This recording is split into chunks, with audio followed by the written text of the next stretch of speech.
Hello everyone, আসসালামু আলাইকুম রহমতুল্লাহ বরকাতু। কেমন আছেন? আশা করছি সকলে ভালো আছেন। আবার নতুন একটি ভিডিওতে আপনাদেরকে স্বাগতম। তো আজকে আমরা এই ডিজাইনটাই করব। তো ফুল প্রসেসটাই আপনাদেরকে দেখাচ্ছি কীভাবে এই ডিজাইনটা করতেছি, দেন কোথা থেকে কোন শেপটা নিচ্ছি। তো প্রথমত আমরা এখান থেকে রেক্ট্যাঙ্গুলার টুলটা নিয়ে নিচ্ছি। দেন এখান থেকে নেওয়ার পরে এখানে এই টুলটা আমরা নিব। হ্যাঁ, পলিগন টুলটা নিলাম, অলটা শিট ধরে এটা একটু বড় করলাম।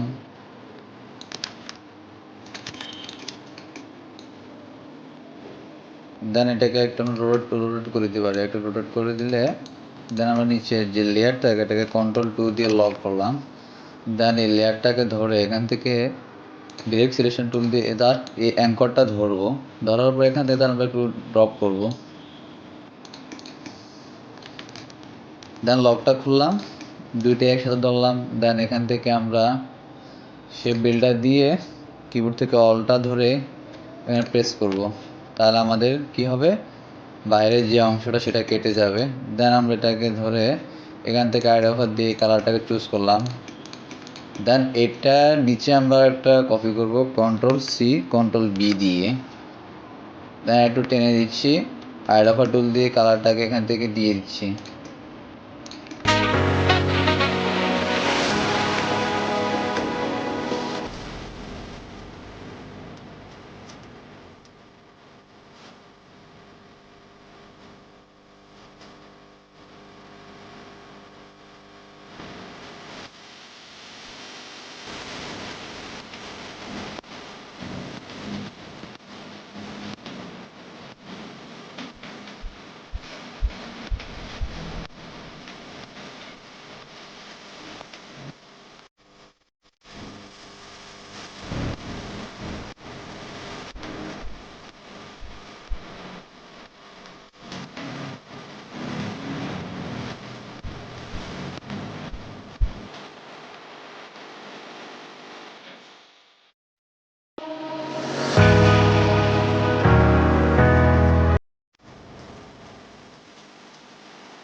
দেন এখান থেকে গিয়ে আমরা রিফ্লেক্ট টুলটাতে ক্লিক করে এখানে ডাবল ক্লিক করে কপি করে দিলাম।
দেখতেন যে ব্যাকগ্রাউন্ডটা, এটা আপনারা গুগলে গিয়ে হোয়াইট টেক্সচার ব্যাকগ্রাউন্ড দিলে এরকম অ্যাভেলেবেল ব্যাকগ্রাউন্ড পেয়ে যাবেন। দেন এটাকে এখানে আনি জাস্ট শুধু বসাবেন।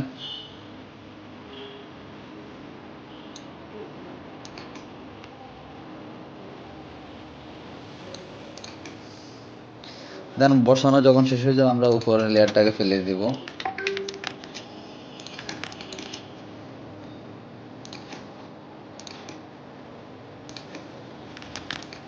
এরপর আমরা গুগল থেকে এরকম একটা বার্গার নিব।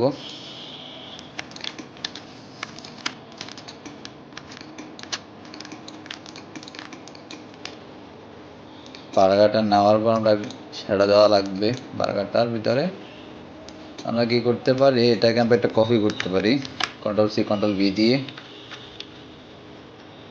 দেন হচ্ছে গিয়ে আমরা এডিট থেকে এডিট কালার গিয়ে অ্যাডজাস্ট কালার গিয়ে এখান থেকে আমরা ব্লার করে দিতে পারি।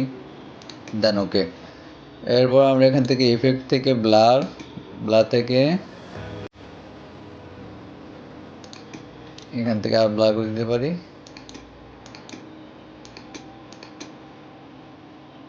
একটু কমাই দিলাম, একটু ছোটো করে দিচ্ছি।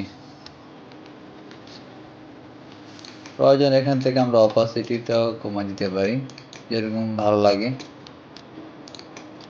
দেন হয়ে গেল।